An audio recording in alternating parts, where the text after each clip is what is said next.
இந்த கார கொழுக்கட்டை பண்ணதுக்கு மெஷரிங் கப்பில் அரை கப்பு கடலைப்பருப்பு எடுத்திருக்கேன். இதை நல்லா கழுவிட்டு ஒரு 1 மணி நேரமாவது மினிமம் ஊற வச்சுக்கணும். இது ஊறிட்டு இருக்க கடையில் நம்ம மாவு ரெடி பண்ணிடலாம்.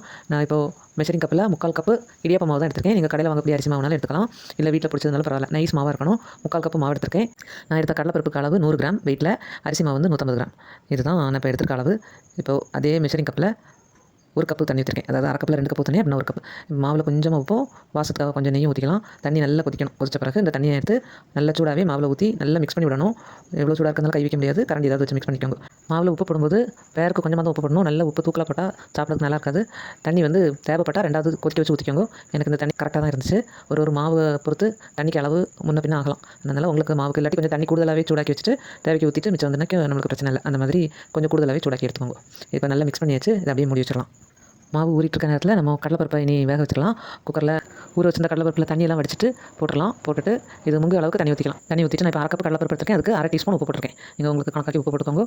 போட்டு மூடி ப்ரெஷர் வந்த பிறகு வெயிட்டை போட்டு 3 விசிலுக்கு போட்டிருக்கேன். நான் சின்ன அடுப்பில் தான் வச்சிருக்கேன். சின்ன குக்கர் எடுத்திருக்கேன். சின்ன அடுப்பில் வச்சு ப்ரெஷர் வரது வரைக்கும் கூட்டி வச்சிருந்தேன். ப்ரெஷர் வந்த பிறகு வெயிட் போட்ட பிறகு சிம்மில் வச்சு 3 விசில் போட்டிருக்கேன். ப்ரெஷர் தானாகவே அடங்கிட்டு அது வரை வெயிட் பண்ணலாம். இப்போ மாவை நல்லா சப்பாத்தி மாவு பாத்திரத்துக்கு பிசைஞ்சு எடுத்துக்கணும். எனக்கு கொஞ்சம் மாவு ட்ரையாக இருக்க மாதிரி இருந்துச்சு. அதனால் லேசாக தண்ணி தொளிச்சு நல்லா பிசைஞ்சிருக்கேன். இது வந்து மாவு வந்து இந்த அளவுக்கு நல்லா சாஃப்ட்டாக இருக்கணும். அப்போ தான் கொழுக்கட்டையும் சாஃப்ட்டாக வரும். மாவு ட்ரை ஆகாமல் இருக்கிறதுக்காக அதை மூடி வச்சுட்டேன். இப்போ ப்ரெஷர் அடங்கியாச்சு. குக்கர் ஓப்பன் பண்ணி பார்க்கலாம். கடலைப்பருப்பு வந்து தண்ணி வற்றிட்டு இன்னும் கொஞ்சம் கூட சாஃப்ட்டாக வேகலாம். இது வேகாமல் இல்லை, வெந்திருக்கு. நான் இன்னும் சாஃப்ட்டாக வந்திருந்தால் கொஞ்சம் கூட மசிஞ்சிருக்கும்.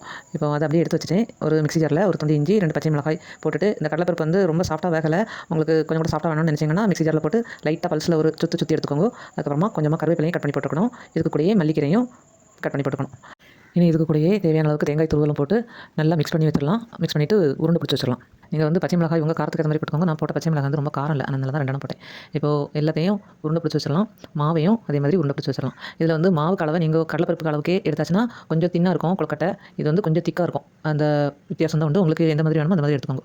அதாவது 100 கிராம் கடலைப்பருப்புக்கு 100 கிராம் மாவு எடுத்தீங்கன்னா மேல் மாவு வந்து கொஞ்சம் தின்னாக கிடைக்கும். நான் செய்திருக்க கொழுக்கட்டை கொஞ்சம் திக்காக ஈஸியாக அந்த கொழுக்கட்டைக்கு மாவு வந்து எப்படி பிடிக்குதுன்னு பார்க்கலாம். இந்த மாதிரி 2 கரண்டி, ஒன்று கொஞ்சம் பெருசாகவும் ஒன்று கொஞ்சம் சின்னதாகவும் இருக்க மாதிரி 2 கரண்டி எடுத்துக்கோங்க. அது ஒன்றுக்குள்ளே இன்னொன்று போகணும். ரொம்ப கேப்பாக இருந்தாலும் சரியாகாது. 2க்கு இடையில கேப் வந்து கொஞ்சம் குறவாக இருக்க மாதிரி எடுத்துக்கோங்க. 2லையும் நெய் தடவிட்டு மாவை நல்லா உருண்டை பிடிச்சதுக்குள்ளே வச்சுட்டு இந்த மாதிரி ஒரு ப்ரெஸ் பண்ணியாச்சுன்னா ஈஸியாக மாவு வந்து கொஞ்சம் நல்லா சாஃப்ட்டாக இருந்தால் தான் இந்த மாதிரி வரும். விரிசலும் வராமல் உங்களுக்கு கொழுக்கட்டை நல்லா அழகாக வரும். இப்போ அதுக்குள்ளே பூரணத்தை வச்சு சுற்றி மூடிட வேண்டியதான். இந்த மாதிரி எல்லா கொழுக்கட்டையும் ரெடி பண்ணிவிட்டு ஆவியில் ஒரு 10 நிமிஷம் வேக வச்சு எடுத்தாச்சுன்னா சூப்பராக வெடிப்பு இல்லாமல் நல்லா சாஃப்ட்டான கார கொழுக்கட்டை ரெடி ஆகிட்டு. கொழுக்கட்டை விரிசல் இல்லாமல் வரணும்னா நல்லா சாஃப்ட்டாக மாவு வர வைக்கணும். கொஞ்சம் தண்ணி கூடுதல் ஊற்றி கொஞ்சம் லூஸாக வரணும். அதுக்காக ஓவராக லூஸ் ஆகிடவும் கூடாது, அதை கவனிச்சுக்கணும். அதே மாதிரி நல்ல தண்ணி வந்து நல்லா கொதிச்ச பிறகு அந்த சூட்டோட ஊற்றி நல்லா மிக்ஸ் பண்ணி வச்சிடணும். ஊற்றி வச்சுட்டு மெதுவாக மிக்ஸ் பண்ணிக்கலாம்னு வச்சுருந்தீங்கன்னா கொழுக்கட்டை சாஃப்ட்டாக வராது. இது 2 தான் டிப்ஸ். நீங்களும் இந்த கொழுக்கட்டை இந்த விநாயகர் சதுர்த்திக்கு ட்ரை பண்ணி பார்த்துட்டு எப்படி இருந்துச்சுன்னு கமெண்ட் பண்ணுங்கள். வீடியோ பிடிச்சிருந்தா லைக் பண்ணுங்கள். என்னோட சேனலை சப்ஸ்கிரைப் பண்ணுங்கள். தேங்க்யூ.